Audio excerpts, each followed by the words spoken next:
Well, as we always are wont to do, we have our Crime Tip Tuesday, Right. and this one's more of a safety tip Right. today, or a number of safety tips.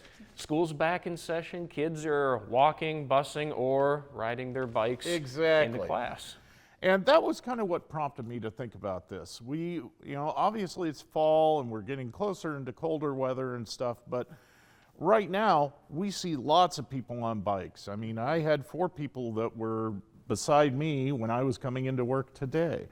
So you're kind of like, oh, that's a lot of bikes. And you're kind of surprised to see them sometimes. So I thought maybe we'd give some safety tips to the bicyclists out there so that there's some options for them and things that they maybe need refreshers on or didn't know about. Yeah, and let's kind of go over those. Of course, the one basic, the one that you always start off with is protect your noggin. Exactly. You have to have a good fitting helmet. If it's too loose, it doesn't do an effective job. If it's too tight, it gives you a really bad headache. You don't want that. So get a well-fit helmet to your for the head so that you're not going to be injured.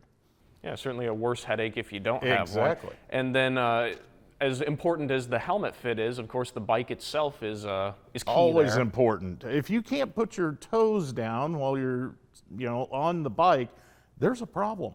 You want to make sure that the bike is fit for you, that maybe your seat is raised or lowered so that it is comfortable and it allows you to put feet on the ground.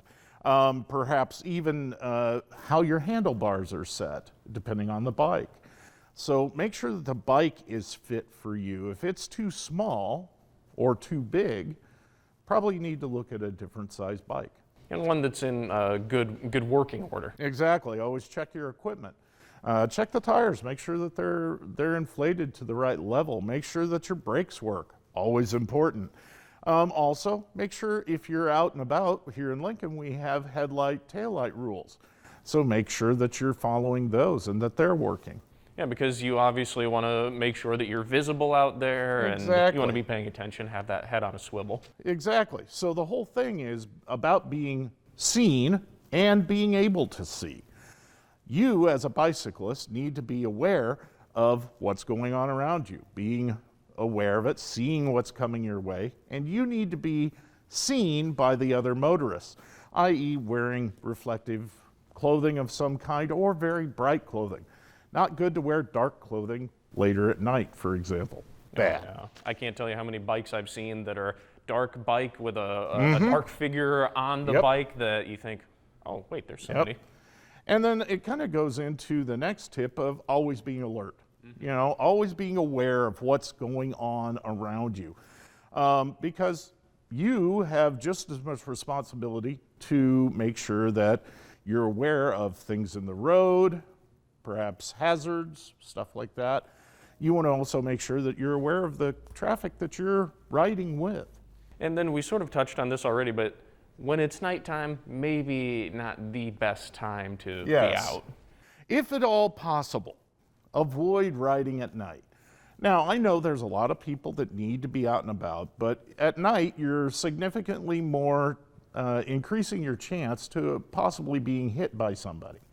So you want to make sure that if you don't need to be out, don't be. But if you do, here in Lincoln, like I kind of touched before, we have a headlight, taillight ordinance for the bicycles. That we want to be able to say, I saw a white light coming to me, or I saw a white light or a tail light in front of me.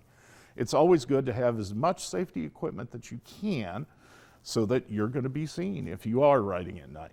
Once you are out there, though, there's a lot of particular rules of the road to follow. Exactly. Unfortunately, sometimes people don't, and we get a lot of accidents that involve car versus bike or car versus pedestrian, or even sometimes bicycle versus pedestrian. So what I thought, we'd cover some of the basic rules of the road for bicycle riders, because we all need to occasionally, I ride my bike, I hear that, and I often can forget some of these. It's not hard, but it isn't bad for a good reminder every occasion. Well, one that's pretty easy to remember here is just kind of Go with the flow. Go with the flow of traffic. Best, if, as much as you can, stick with the flow of traffic, the direction of the traffic. Now, a lot of times in the past, I know I was always told ride facing traffic. Well, I think that probably freaks people out. Fair enough. You know, really, Understandable. somebody coming at you usually doesn't, as a driver, doesn't make you feel very comfortable. So go with the flow of traffic off to the right side of the road or the left side, depending on what type of traffic you're dealing with. But always ride with the flow of traffic. And kind of going along with that, you are sticking with traffic, you're a part of traffic, so you are subject to traffic rules, the laws. traffic laws, yes.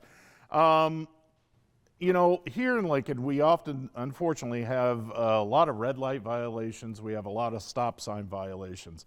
And that is across the board for all types of vehicles, including bicycles. I know I have seen it where I've seen people ride through red lights or ride through a stop sign. We're going to stop a car for the same reason. Why not follow the same rules? Because if you don't, you run the risk of getting into an accident. So make sure you're signaling your turn. You know, all those hand signals are very important. So just make sure that you're following the rules, but especially stop signs and stoplights. And like you say, we have those issues where you might have an accident when you're not following that. And there are times where, as a bicyclist, it is appropriate for you to yield to other traffic. Sure. If there's traffic that's coming and they have the right of way, make sure you're yielding to them, because car versus bicycle is never a good ending. That's true. And a way to kind of help, I guess, curtail some of that then is just when you're on your bike, you want to make your intentions very, very transparent and very obvious. Yeah, just be predictable is the word, Predictable. the thing that I like. Don't surprise people with what you're going to do. Don't be riding down the road and then all of a sudden, no, I'm going that way. You know, that tends to make problems possibly crop up. So be predictable in your actions. Yeah, be predictable. And I think we mentioned this in our first segment. You want to kind of have your head on a swivel when you are there. Yeah, be alert. Everything seems to come to that word. Be alert. Be aware of what's going on around you, what's on the road, and what you need to be concerned of. And one of those things, and when you're being alert, is you look before you leap or before you turn, more accurately in this case. Oftentimes, when a person is turning, and whether it be car, bike, motorcycle, I don't care, we just kind of forget to look. That we might look the first time, but remember, we were always taught, look once, look again.